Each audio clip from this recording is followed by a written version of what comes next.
there! Welcome to my very first Honest Infertility Talk. These are going to be pretty just open and honest, hence the name, and just pretty candid chats. And I just want to chat to you as if you're sitting in my living room with me and we're just having this heart-to-heart conversation, and sometimes it'll be more lighthearted and we'll just laugh together. I think sometimes it may be a bit deep and not so much on the lighthearted side, and that's okay. And so I think it's important to have a mixture of both. And so that's pretty much what these chats are going to be about, all dealing with infertility. This first one though, I think I'm going to just give more of an update. It's been a pretty long time since we've done a TTC update. I mean, a lot's changed, and yet not a lot has changed too. So anyway, I think it's pretty important to just kind of let you guys know where we have been with the whole TTC process the last year and a half. Is that the last time I uploaded a video? Year and a half? 2 years? Anyway, so the last video I posted was the video with me talking about how I was coming off of Clomid after 5 unsuccessful rounds. I think I said in there that we were just going to take a break from trying. And we did that. That was August or September. We pretty much took until January off. We weren't, I mean, you know, we were still trying, but we weren't trying. And so we weren't worrying about it. It wasn't, you know, I wasn't keeping up when we should be, and I wasn't keeping up with my ovulation, and it was a really great break. It was really nice not having to worry about that, but at the same time, I asked myself, like, well, you know, is this wasting time? I really shouldn't be taking a break. We really should still be on top of this. But I think it was important for my mindset and just clarity to just not worry about for several months. That Clomid really exhausted me.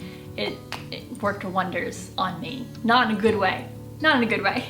We took a break until January, and then we started again last December, January, and February. I actually was really depressed, and so we were trying, but at the same time, my heart wasn't in it, and we started back. But I want to say that we really didn't get serious until about March. And that is when we talked about going to see a specialist last March 2016. And I went back to my gynecologist and got some recommendations from him, in which he ended up telling me, since the Clomid didn't work, it was unexplained infertility. Gee, thanks for telling me something that, you know, I already knew, and you're not a specialist. So anyway, moving on from that. So he gave me some names, and so in March of 2016, we were like, all right, well, we're gonna go to a specialist in Birmingham and we'll get the ball rolling.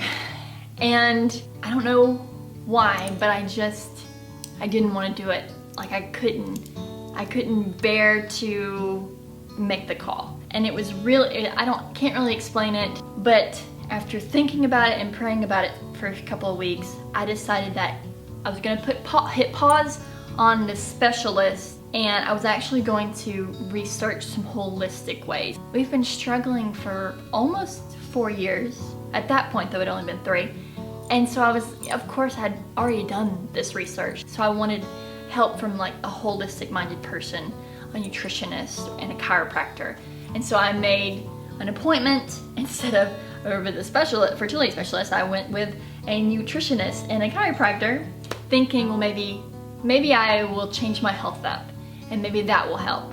I really just couldn't bear to go back on medicine. I just couldn't do it. Clomid was awful to me. And I know that there are other options. I'm sure we'll discuss that later. I really didn't want to go the medicine route at that point. I was bummed. I was just down on life. I wasn't happy. I really thought that more fertility drugs would just make that worse. And I didn't want to do that to myself, and I certainly didn't want to do it to Randy, because he was such a trooper with handling me during that time. And so I was like, well, I'm just gonna change up diet. So made the appointment with the chiropractor and nutritionist. Ever since the very 1st of April 2016, that's what I've been doing, is I have done the more holistic route with the whole TTCing, and frequenting a chiropractor and my nutritionist for the last almost a year. It's been wonderful.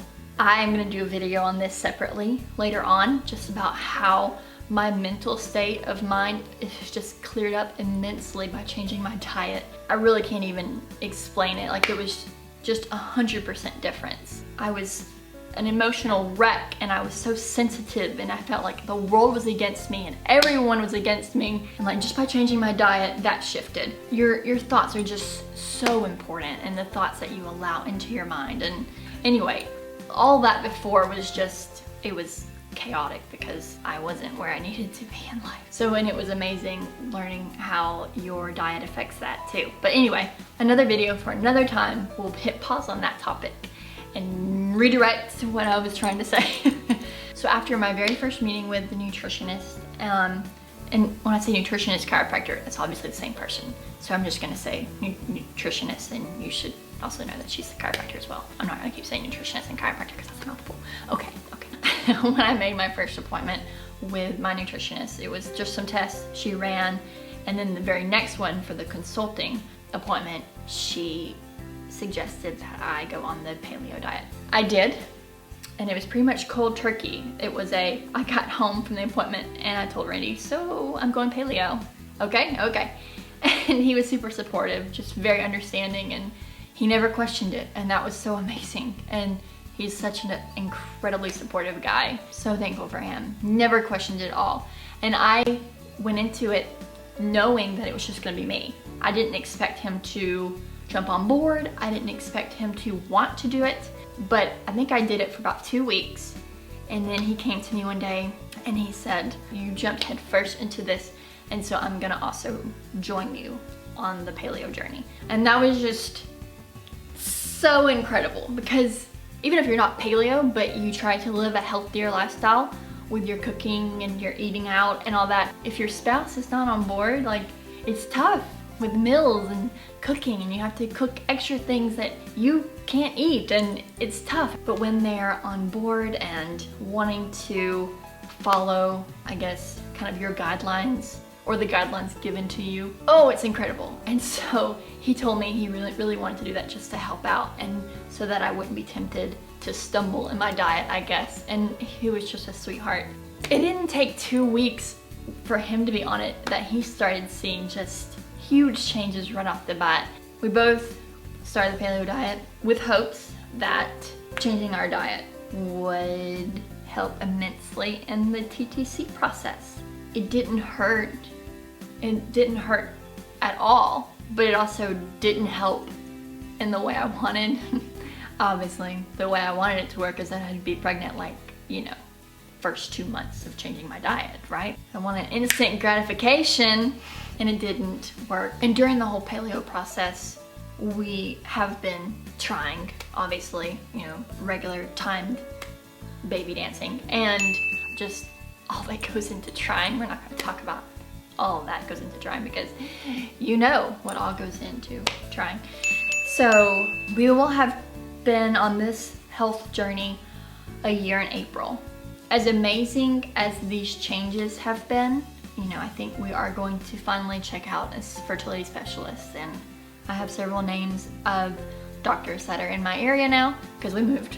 And I think that's our next steps within a few months. And I don't, you know, part of me wants to wait until April just so I can say, well, I tried this for a year and it didn't work, but at the same time, I don't have a reason to wait until April. So it may be that I just schedule a consultation for sometime this month.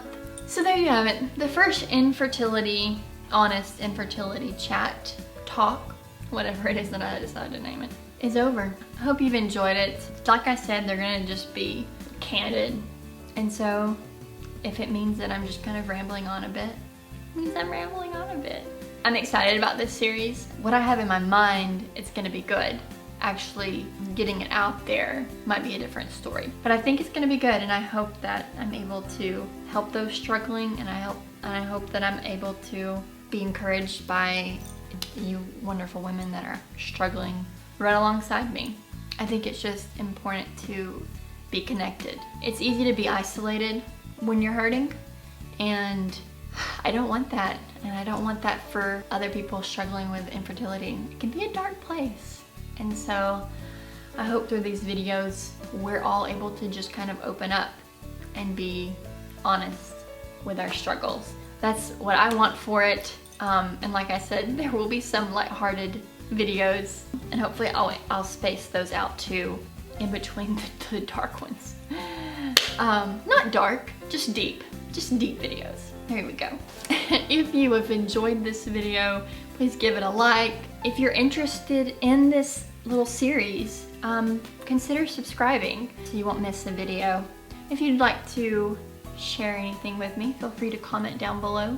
Or just tell me your thoughts on this series. Like, do you think it's gonna be okay? Do you think it's gonna be good? Like, is it gonna be too open? I don't know. Just give me thoughts, feedback. Feedback's important, it really is. I'll catch you on the next chat. See you then.